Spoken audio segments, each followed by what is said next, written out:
At the start of year 1, Lorcan regressed again, despite the class pupils staying the same. This time it was slightly different because he had a male teacher called Mr. Southern, who was brilliant. He made an effort to get to know Lorcan and find out what he was like. He paid him special attention, and that seemed to help a bit. It was slow progress at first. Then, at the first parents' evening, Mr. Southern told us he was answering maths questions. He would stick his hand up and actually tell Mr. Southern what the answer was in front of the whole class, but only if it was maths. As the butterfly needle went towards him, I held my breath, expecting a scream any minute. This could send him into one of his meltdowns, I was thinking apprehensively. To my amazement, he sat, smiling broadly at the nurse, as she stuck the needle in his arm and drew the blood out.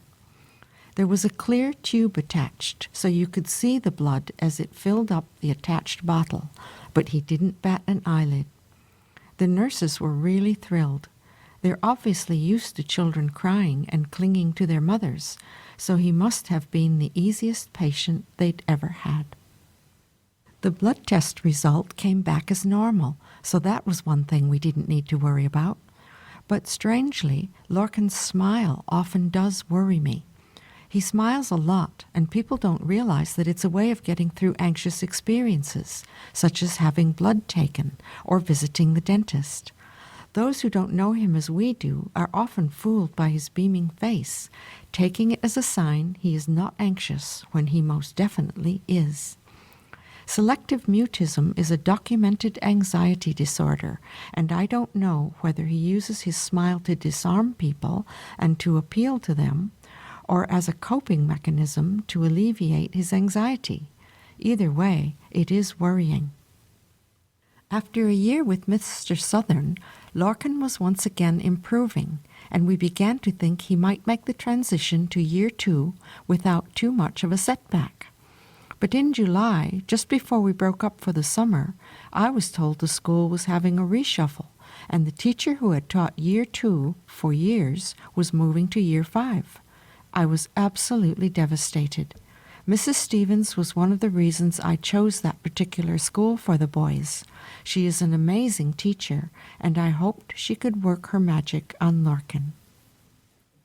The news left me really down and upset about the whole thing, and suddenly my fears that Lorcan would never be able to speak in school like other children, and the worry that he would fall behind with his work, began to overwhelm me. Of course, I had to act. I wrote a strongly worded letter to the new head teacher expressing my anger and upset. As soon as she received it, she phoned me, and we had a long and very promising conversation, which ended with Lorcan being allocated 3 sessions a week with the Year 2 teacher to focus on the Breaking Down the Barriers program. Although I am a practical person and like to deal with problems head-on, there have been times when I have been emotional about Lorcan's selective mutism.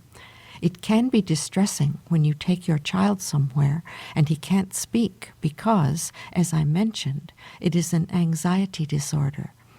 As a parent, I find it upsetting to know that he's feeling anxious or distressed, but I tend to just deal with things in a pragmatic way.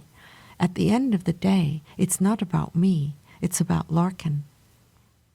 One of the traits we noticed in Lorcan, which is also consistent with Asperger's, is that he takes everything absolutely literally, so instructions have to be clear, and metaphors or non-literal phrases simply confuse him.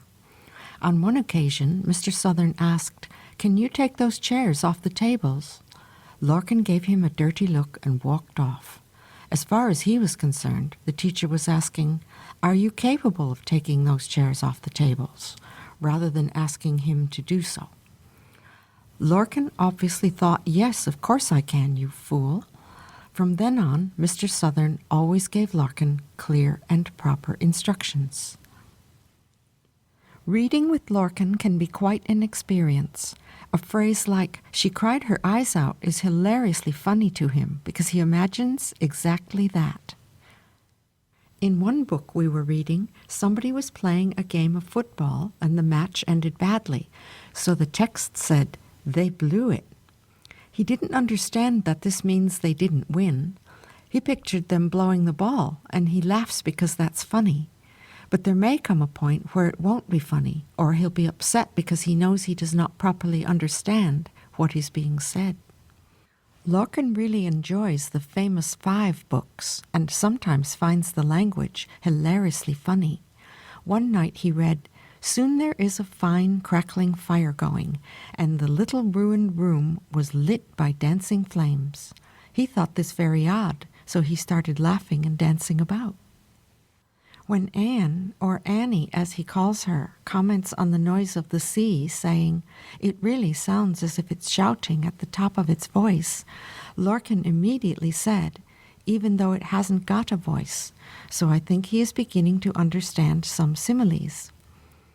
It's amazing how often you use metaphors, similes, and slang in everyday conversation, and you don't really notice it until you have a child who takes everything exactly as it sounds.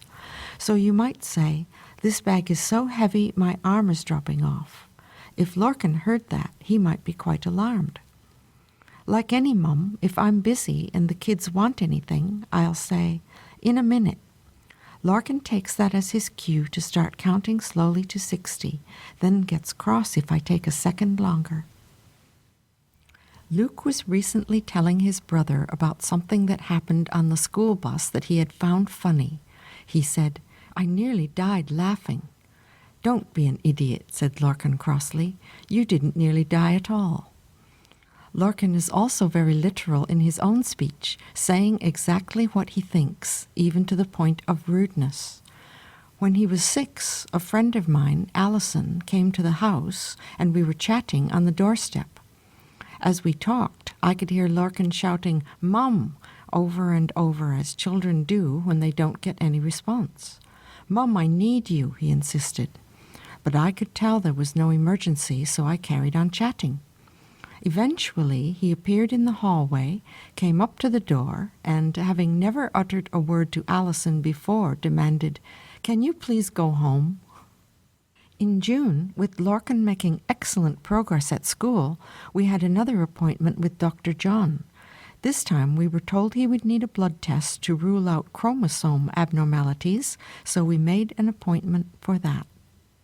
The nurse came to the house to take a blood sample, and as we sat there, Larkin found an ant and played gently with it until she put some magic cream on his arm to numb it for the needle.